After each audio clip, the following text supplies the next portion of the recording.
जिन साथियों अपन पढ़ रहे थे थार का मरुस्थल, और थार के मरुस्थल में अपन ने बात की शुष्क और रेतीले जो मरुस्थल है उसके अंतर्गत जितनी भी बातें आती थी अपन ने उसको पढ़ ली थी। आज अपने पढ़ेंगे अर्ध शुष्क प्रदेश, इसको आज अपन ने पूर्ण पढ़ेंगे।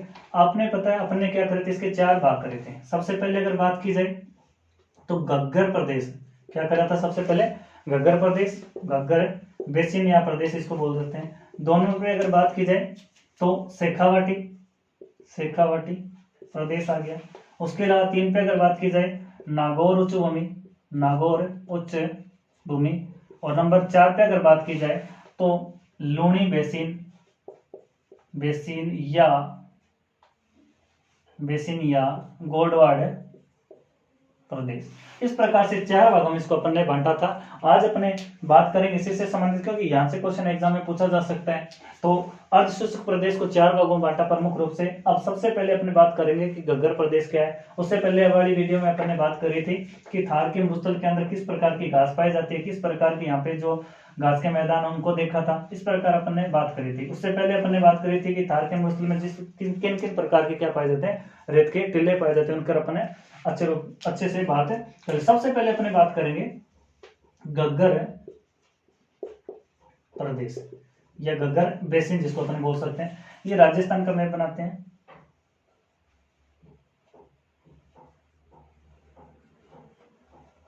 ये राजस्थान, तो राजस्थान के अंदर अगर बात की जाए एक नदी है घग्गर, जो कि आंतरिक प्रवाह की एक नदी है घग्गर। इस तरीके से ये चली जाती है।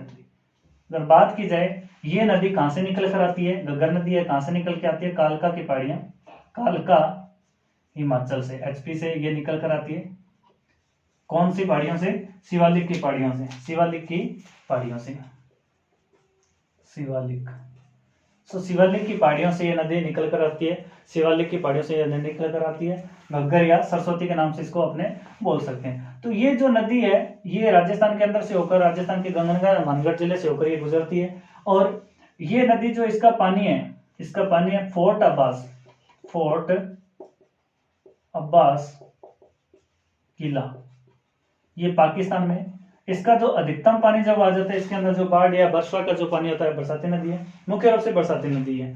तो यहाँ पे जब इसका पानी अत्यधिक हो जाता है तो फोर्ट अब्बास जो पाकिस्तान का किला, वहां तक इसका पानी जाता है। और राजस्थान के अंदर या इस नदी का जो बहाव क्षेत्र है, अगर बात की जाए घग्गर प्रदेश, तो घग्गर प्रदेश को राजस्थान के 2 जिलों में से होकर गुजरते हैं, एक तो गंगानगर और गंगानगर व हनुमानगढ़ से होकर ये नदी गुजरती है। अब इस प्रदेश का जो नदी निर्माण करती है, इसके अंदर एक शब्द आपको मिलेगा पाट। ये पाट क्या है, तो घग्गर नदी के द्वारा जो निर्मित मैदान होता है, घग्गर द्वारा निर्मित मैदान को क्या बोला जाता है, पाट बोला जाता है। तो ये चीज आप ध्यान में रखना, घग्गर नदी के द्वारा जो निर्मित मैदान होता है या इसका बेसिन जो क्षेत्र है, इसको क्या बोला जाता है, पाट बोला जाता है। इसी पाट को हनुमानगढ़ में नाली नाम से जाना जाता है। तो ये चीज आप ध्यान में रखना भाई। तो नाली क्या है, घग्गर नदी का जो बेसिन क्षेत्र है या इसका जो मैदान है उसको क्या बोला जाता है, पाट नाम से जाना जाता है। तो इसको आप ध्यान में रखना। घग्गर नदी का संबंधित किससे, अर्धशुष्क मरुस्थलीय क्षेत्र से। किन जिलों के अंदर विस्तार है, तो विस्तार के अंदर भी आप देख लेना, तो हनुमानगढ़ और गंगानगर के अंतर्गत इसका क्या आता है, विस्तार होता है। योधेय प्रदेश भी आपको यहाँ पे देखने को मिल सकते हैं, योधेय। तो योधेय के बारे में आप ध्यान रखना, योधेय प्रदेश गंगानगर मानगढ़ को बोला जाता है। और घग्गर नदी के द्वारा निर्मित मैदान को क्या बोला जाता है, पाट बोला जाता है। इस पाट प्रदेश को घग्गर जो हनुमानगढ़ का क्षेत्र है वहां पर इसको किस नाम से जाना जाता है, नाली। तो ये चीज आप ध्यान में रखना। तो ये नाली है, तो घग्गर प्रदेश को क्या बोला जाता है, हनुमानगढ़ के अंदर नाली जिसका प्रवाह क्षेत्र है या इसका मैदान, उसको राजस्थान के हनुमानगढ़ के अंदर क्या नाम से जाना जाता है, नाली के नाम से जाना जाता है। तो ये अगर अपने बात की जाए तो ये पूर्ण रूप से घग्गर प्रदेश की बातें अपने होगी। तो घग्गर के अंदर आप एक चीज नाम याद रखना, क्या, एक तो नाली नाम याद रखना, दूसरा पाट क्या है, तो पाट घग्गर नदी का जो बेसिन क्षेत्र या इससे निर्मित जो मैदान होता है उसको किस नाम से जाना जाता है, पाट नाम से जाना जाता है। और इस पाट को हनुमानगढ़ के जिले के अंदर किस नाम से जाना जाता है, नाली नाम से जाना जाता है। तो ये क्या हो गया, ये अपना हो गया घग्गर नदी से संबंधित जो था घग्गर नदी को अलग अलग नाम से, हाकरा नाम से, नट नदी के नाम से, बहुत सारे इसके उपनाम है, परंतु वो नाम पढ़ेंगे अपने नदियों वाले क्षेत्र में जब अपने नदियां पढ़ेंगे। तो ये चीज आप ध्यान में रखना। इसका अधिकतम जब पानी आता है तो कहां तक जाता है? फोर्ट अब्बास के लिए, जो पाकिस्तान के अंदर अवस्थित है, यहाँ तक इसका पानी जाता है। अब उसके बाद में 2 नंबर जो पार्ट है उसके अंदर अपने पढ़ेंगे क्या? शेखावाटी प्रदेश। शेखावाटी प्रदेश को पढ़ेंगे। इस शेखावाटी प्रदेश को क्या बोला जाता है? आंतरिक जल प्रवाह, आंतरिक जल प्रवाह क्षेत्र इसको बोल सकते हैं। क्या बोल सकते हैं? आंतरिक जल प्रवाह क्षेत्र बोल सकते हैं। घग्गर के बाद में दूसरा बड़ा प्रवाह क्षेत्र है। तो यहां से अगर बात कीजिए, इस क्षेत्र से सिक्कर की खंडेला पहाड़ियां, यहां से खंडेला पहाड़ियां कहां पे? सिक्कर में। एक नदी का उद्गम होता है, ये नदी कहां तक जाती है? चूरू और झुंझुनू की सीमा पर जाकर क्या हो जाती है? समाप्त होती है, चूरू के अंदर प्रवेश नहीं करती। तो यहाँ पर ये जो नदी बहती है, क्या बहती है? सिक्कर की खंडेला पहाड़ियां से एक नदी निकलती है, इसका नाम क्या है? कांतली। तो इस प्रदेश की जो मुख्य नदी है, नदी कौन सी है? कांतली, कांतली नदी। तो इसके बारे में आप ध्यान रखना। यहाँ की प्रमुख नदी कौन सी है? कांतली है, जो कहां से निकलती है?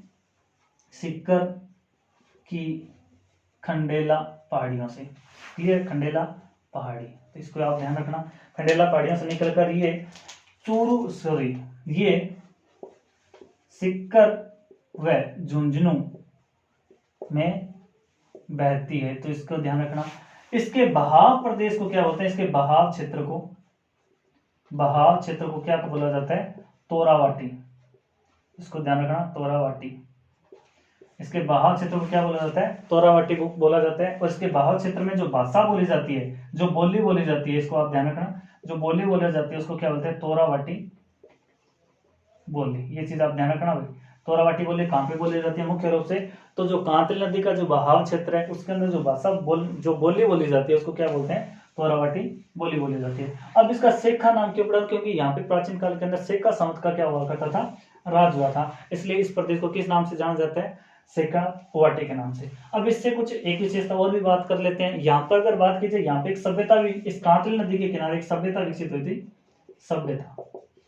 सभ्यता कौन सी विकसित हुई थी भाई? सभ्यता के अंदर अगर बात की जाए तो गणेश्वर सभ्यता।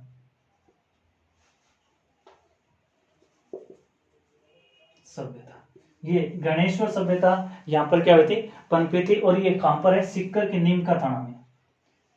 सिक्कर के नीमका थाना में सिक्कर। इस सभ्यता को क्या बोला जाता है?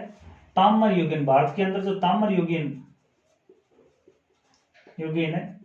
सभ्यताओं की जननी इसको बोला जाता है। तो ये चीज आप ध्यान में रखना। क्या कि यहाँ पे जो सभ्यता पनपी थी, किसके किनारे? कांतली नदी के किनारे जो सभ्यता पनपी थी उसे क्या बोला जाता है? गणेश्वर सभ्यता। और ये गणेश्वर सभ्यता है, ये ताम्र युगीन सभ्यताओं की क्या बोला जाता है? इसको जननी बोला जाता है। और ये है कहां पर? नीमका थाना सिक्कर के अंदर ये अवस्थित है। तो ये चीज आप ध्यान रखना। आंतरिक प्रवाह के अंदर अगर बात की जाए तो शेखावाटी प्रदेश का नाम, यहाँ की प्रमुख रूप से नदी की अगर बात की जाए तो कौन सी नदी है? कांतली नदी।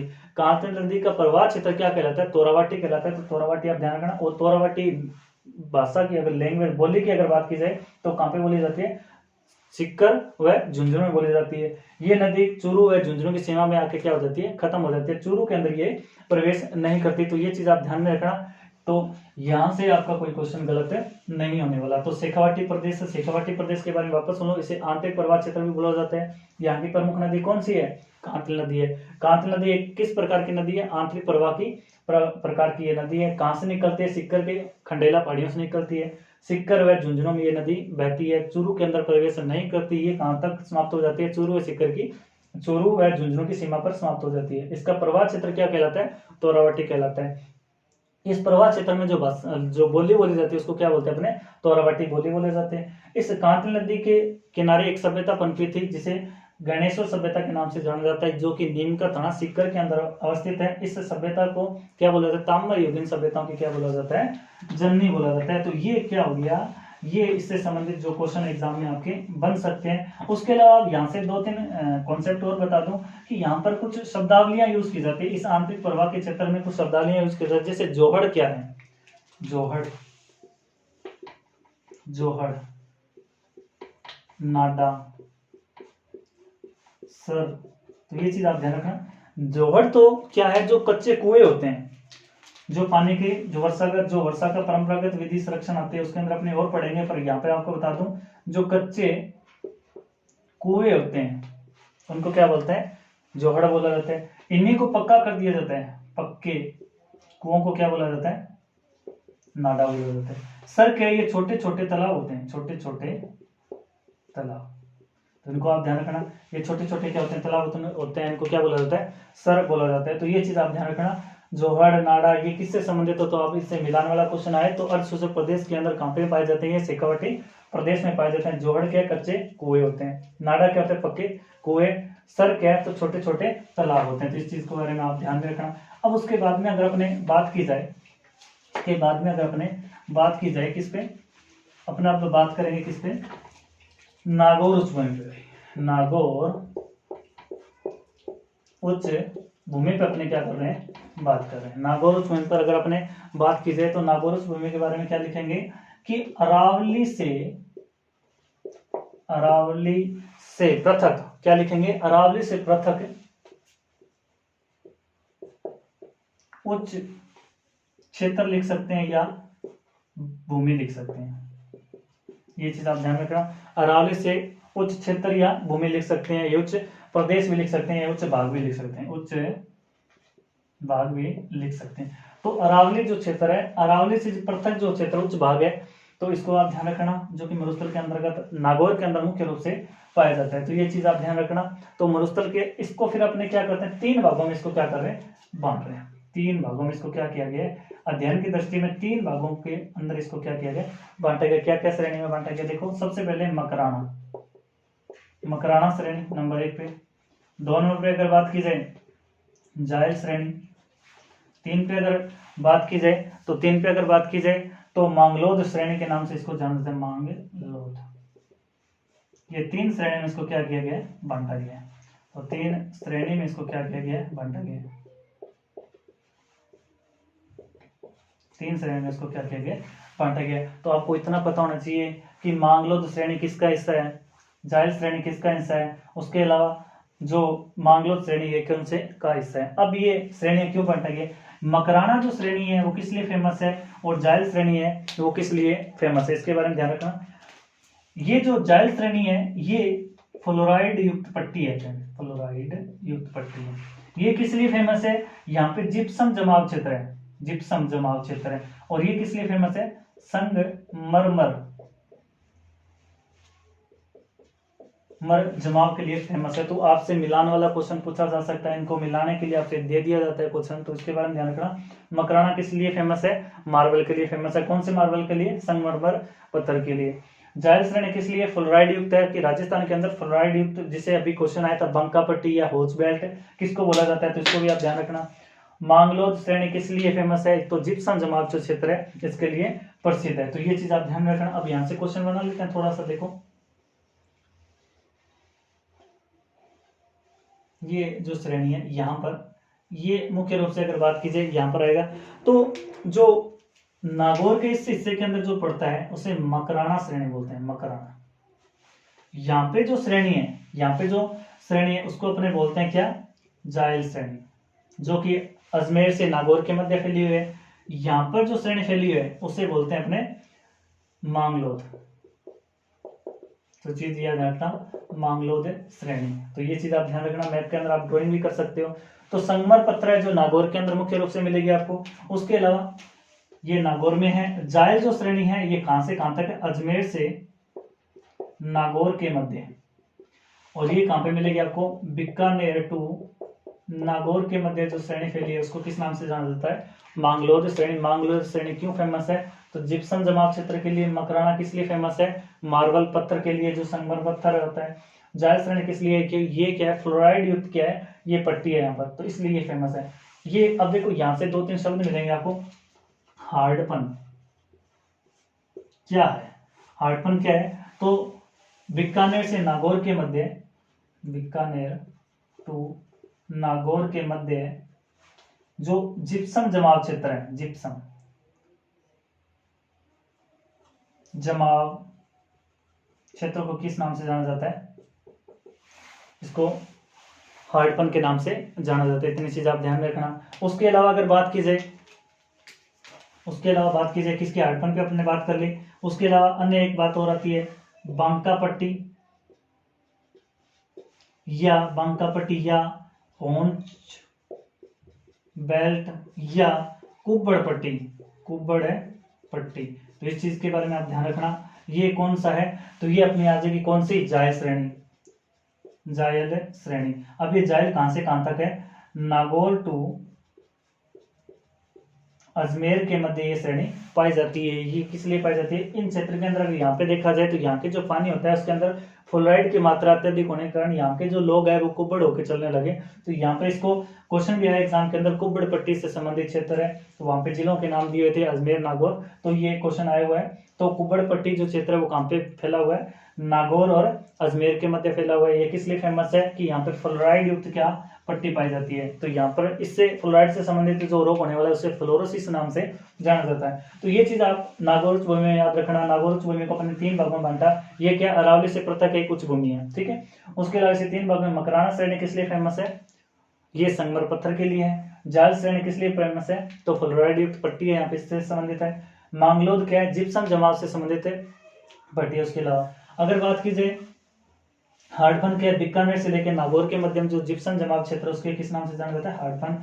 बांका पट्टी, होचबेल्ट और कुब्बड़ पट्टी किस नाम से जानी जाती है, ये जो जायल श्रेणी है इसके भाग है, और इसे नागौर से अजमेर के मध्य फैली हुई है। इसे जायल श्रेणी को किस नाम से जाना जाता है, बांका पट्टी, होचबेल्ट और कुब्बड़ पट्टी, इस नाम से इसको जाना जाता है। तो ये तीसरा भाग अपना किसके अंतर्गत पूरा हुआ, अर्धशोषक मरुस्थलीय प्रदेश के अंतर्गत अपना पूरा होता है। तो ये चीज आप बढ़िया से इसको मैप के अंदर बना के इसको अगर याद करोगे तो इजी तरीके से क्या हो जाएगा, ये याद हो जाएगा। अब अपना एक पोर्शन बचा, कौन सा, एक पोर्शन बचा है अपना कौन सा भाई, लूणी बेसिन या गोडवाड़ प्रदेश बच गया। अब अपने बात करते हैं किसकी, लूणी पे, लूणी बेसिन या गोडवाड़ प्रदेश। तो इसको आप ध्यान रखना, लूणी बेसिन या गोडवाड़ प्रदेश की अगर बात की जाए तो यहां पर अगर देखा जाए इस क्षेत्र के अंदर, तो यहाँ की जो प्रमुख नदी है वो कौन सी नदी है, लूणी है। और थोड़ा सा लूणी नदी पे बात कर लिया जाए तो लूणी नदी का जो उद्गम है वो कहां से होता है, अजमेर, अजमेर के नाग पहाड़ से क्या होता है, इसका उद्गम होता है। अजमेर, नागौर, उसके बाद में पाली, जोधपुर, बाड़मेर, बाड़मेर के बाद में अगर बात की जाए जालौर। 1 2 3 4 5 6 जिलों के अंदर इसका क्या है, बहाव क्षेत्र है। परंतु लूणी बेसिन के अंदर अगर बात की जाए तो इसमें 4 जिलों को क्या किया जाता है, 4 जिलों को क्या किया जाता है, शामिल किया जाता है। कौन कौन से जिले, सबसे पहले अगर बात की जाए पाली व जालौर मुख्य रूप से लूणी बेसिन के अंतर्गत आते हैं। उसके अलावा अगर बात की जाए जोधपुर व बाड़मेर को भी इसके अंतर्गत क्या किया जाता है, शामिल किया गया था। मुख्य रूप से अगर बात की जाए इन जिलों का अगर आ जाए तो इसके अंतर्गत शामिल किया गया। परंतु बहाव क्षेत्र की अगर बात की जाए तो नागौर में भी ये नदी जाती है और अजमेर में भी ये नदी बहती है। उसके बाद में ये फेमस क्यों है, यहाँ से क्या क्या चीजें, विशेषता वाले क्वेश्चन है, यहाँ से आपसे पूछा जा सकता है। तो यहाँ पे अगर बात की जाए सबसे पहले तो जिलों के बारे में आप ध्यान रखना, यहाँ की प्रमुख नदी कौन सी है, लूणी नदी है। अब यहाँ से क्या क्या क्वेश्चन बने जा सकते हैं एग्जाम के अंदर, वो चीजें आप देखो। सबसे पहले अगर बात की जाए जो लूणी नदी है, लूणी नदी को जो क्षेत्र है यहां पर लूणी नदी को रेल, नेस्टा या नेहड़ा, ये नाम आप ध्यान रखना। ये नाम किससे संबंधित है, लूणी नदी से संबंधित है। क्यों संबंधित है, देखो जालौर के अंदर जब इसका बहाव क्षेत्र आपने देखा हो, जालौर के अंदर, ये जालौर में जब इसके अंदर पानी अत्यधिक आता है, क्योंकि लूणी नदी है, बरसाती नदी है, जब वर्षा आएगी तो इसके अंदर पानी भर जाता है, तो इसके बहाव क्षेत्र को क्या बोला जाता है, जालौर के अंदर किस नाम से जाना जाता है, रेल नाम से इसको जाना जाता है। जब इसके अंदर बाढ़ आ जाती है, इसके अंदर पानी अत्यधिक हो जाता है, तो इस पानी को किसी दूसरे स्थान पर रेफर करने के लिए जो नालियां बनाई जाती है, नालियां बनाई जाती है, इसे किस नाम से जाना जाता है, नेस्टा या नेहड़ा। तो ये चीज आप ध्यान रखना कि जो नेस्टा व नेहड़ा क्या है। तो जालौर के अंदर जो लूनी नदी है, इसका बहाव या जो बेसिन प्रदेश है उसको किस नाम से जाना जाता है? रेलम रेल नाम से जाना जाता है या रेल नाम से जाना जाता है। अब जब इसके अंदर अत्यधिक बाढ़ आ जाती है, उसके पानी को किसी दूसरे स्थान पर भेजने के लिए या सिंचाई के लिए, सिंचाई या खेतों में या किसी अन्य क्षेत्र में भेजने के लिए जो नालियां प्रयोग में बनाई जाती है, जो पानी लेके जाती है दूसरे स्थान पर, उन नालियों को क्या बोला जाता है? नेस्टा बोला जाता है। तो ये चीज आप ध्यान रखना कि यहाँ से नेस्टा से संबंधित आपसे क्वेश्चन पूछ लिया जाए तो ये चीज भी आपको पता होना चाहिए। और अगर बात की जाए गोडवाड़ की अगर बात की जाए तो प्राचीन काल के अंदर यहाँ पे गोड राजाओं का क्या हुआ करता था? राज हुआ था, गोड राजा, इसलिए इस प्रदेश का नाम क्या पड़ गया? गोडवाड़ पड़ा। उसके बाद में इन प्रदेशों के अंदर अगर आपसे पूछ लिया जाए गोडवाड़ी भाषा, गोडवाड़ी बोली, तो गोडवाड़ी बोली जो मुख्य रूप से अगर बात की जाए तो दो जिलों में बोली जाती है, एक तो पाली के अंदर है और दूसरी जालोर में। अगर ऑप्शन में कभी आ जाए तो गोडवाड़ी बोली कहाँ पे बोली जाती है? तो ये पाली व जालोर में बोली जाती है। ये अपने बात कर ली। नेहड़ा क्या है, नेस्टा क्या है? तो नेस्टा तो क्या है, जो लूनी नदी के अंदर जो बाढ़ का पानी एक स्थान से दूसरे स्थान पर पहुंचाने का जो कार्य होता है वो कहते हैं नेस्टा। नेहड़ा रेल क्या है? तो जालोर नदी के अंदर इसके अंदर जो पानी अत्यधिक हो जाता है, या जालोर का स्थानीय नाम से इसे भाव प्रदेश के, जो जालोर के अंदर जो भाव प्रदेश है किसका? लूनी का, तो इसे किस नाम से जाना जाता है? वहां पे रेल नाम से जाना जाता है। उसके बाद में अगर बात की जाए, यहाँ पे एक नाम आता है पिपलूद ग्राम। पिपलूद ग्राम के अंदर एक क्षेत्र है हल्देश्वर महादेव। हल्देश्वर महादेव मंदिर जो गांव है वो क्यों प्रसिद्ध है? पिपलूद ग्राम के अंदर हल्देश्वर महादेव का मंदिर है। अब ये क्यों प्रसिद्ध है? क्योंकि इस क्षेत्र के अंदर सर्वाधिक क्या होती है? वर्षा होती है, सर्वाधिक वर्षा होती है। क्लियर है? सर्वाधिक वर्षा होती है, इसलिए इसे पंचमी राजस्थान का माउंट आबू इसके बोला जाता है। तो ये चीज आप ध्यान में रखना। पिपलूद ग्राम क्यों फेमस है? तो पंचमी राजस्थान के अंदर सर्वाधिक वर्षा प्राप्त करने वाला क्षेत्र है, तो इसे हल्देश्वर महादेव मंदिर भी आ सकता है या पिपलूद ग्राम भी आ सकता है। ऑप्शन के अंदर ये नहीं है तो पिपलूद ग्राम आएगा, पिपलूद ग्राम नहीं आ रहा है तो हल्देश्वर महादेव आ सकता है। तो ये चीज आप ध्यान में रखना। हल्देश्वर महादेव मंदिर ये जो है ये क्यों प्रसिद्ध है? तो पंचमी राजस्थान के अंदर यहाँ पर सर्वाधिक वर्षा होती है, इसे लघु माउंट आबू भी कहा जाता है, लघु माउंट आबू। तो ये चीज आप ध्यान रखना, माउंट आबू। तो ये चीज आप ध्यान रखना। पिपलूद ग्राम क्यों फेमस है? तो सर्वाधिक वर्षा वाला स्थान है यहाँ पर, तो इसको भी आप ध्यान में रखना। उसके अलावा नेक्स्ट हो गया। अब एक यहाँ से एक छोटा सा क्वेश्चन और है, उस पर अपने बात कर लेते हैं। कौन सा क्वेश्चन उस पर अपने देख लेते हैं। तो ये नेड़ा हो गया, नेक्स्ट हो गया। उसके अलावा यहाँ पर एक पहाड़ी है, लूनी बेसिन के अंदर एक पहाड़ी है। पहाड़ी का नाम आपको बता दूं, पहाड़ी कौन सी है? सिवाना से बालोतरा। सिवाना से बालोतरा के मध्य जो 56 गोमदा की जो पहाड़ियां हैं, 56 गोमदा प्रकार की जो पहाड़ियां हैं, पहाड़ी, उनको क्या बोला जाता है? 56 की पहाड़ियां।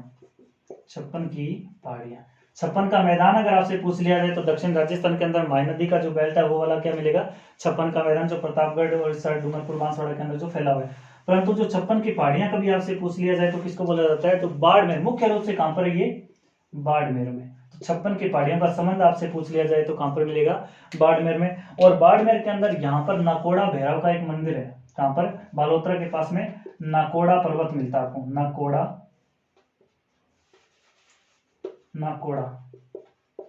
पर्वत मिलेगा।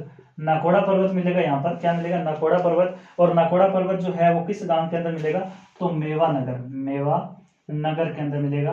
तो ये मेवानगर क्या है? तो मेवानगर आप ध्यान रखना। मेवानगर अगर बात की जाए तो ये मेवानगर क्यों फेमस है? क्योंकि यहाँ पे नाकोड़ा भैरव का मंदिर है। तो ये आप ध्यान रखना, ये नाकोड़ा भैरव का मंदिर है। और नाकोड़ा भैरव का जो मंदिर है किसे समर्पित है? तो ये चीज ध्यान रखना, पार्श्वनाथ जो कि जैन 23वें तीर्थंकर हुए थे। तो ये चीज भी आप ध्यान रखना। तो ये लूनी बेसिन से संबंधित आपके एग्जाम के लिए जो क्वेश्चन बन सकते हैं मैंने संभावित रूप से निकाले इनको। तो सिवाना से लेकर बालोतरा के मध्य जो 56 गोमदा प्रकार की जो पहाड़ियां हैं उसको क्या बोला जाता है? 56 की पहाड़ियां बोला जाता है। कहां से लेकर? सिवाना से बालोतरा। और किस जिले के अंदर आपसे पूछ लिया जाए तो बाड़मेर के अंदर है। और इन्हीं 56 की पहाड़ियों के अंदर एक क्षेत्र मिलेगा आपको नाकोड़ा पर्वत या मेवानगर। और यहाँ ये क्यों फेमस है? ये नाकोड़ा भैरव जो कि जैन धर्म से संबंधित है। और ये किससे, अगर समर्पित की अगर बात की जाए तो किससे समर्पित है, ये पार्श्वनाथ जो कि जैन तीर्थंकर हुआ करते थे, 23वें तीर्थंकर ये हुए थे। तो ये चीज आपसे ध्यान रखना। गोडवाट प्रदेश के अंदर नेस्ता नेहड़ा ये क्या है, उसके बाद रेल क्या है, पिपलुद ग्राम क्या है, मेवानगर क्या है, हल्देश्वर महादेव क्या है, तो ये सब चीजें आपको इतने पता होना चाहिए। तो यहाँ से लूणी बेसिन से संबंधित आपसे जो भी क्वेश्चन आपसे संभावित रूप से पूछे जाएंगे तो आपको पता होना चाहिए। लूणी अपने बेसिन पड़ा, इससे संबंधित 4 जिले हैं, उनका नाम ध्यान रखना, जालोर है, पाली है, जोधपुर और बाड़मेर। नागौर और अजमेर को इसके अंतर्गत शामिल नहीं किया गया। तो ये चीज आप बढ़िया से इनको पढ़ लेना। और अपने पढ़ेंगे आगे वाली क्लास में, जिसमें अपने पढ़ेंगे इससे संबंधित जो वर्षा जल संरक्षण से संबंधित जो कुछ विधियां हैं उससे संबंधित है, और इससे कुछ जो फैक्ट रह चुके हैं अमृतसर से संबंधित, वो सब अपने क्या करेंगे, पूर्ण करेंगे। तो अभी इसको बढ़िया से आप इसको तैयार करिएगा जैन साथियों।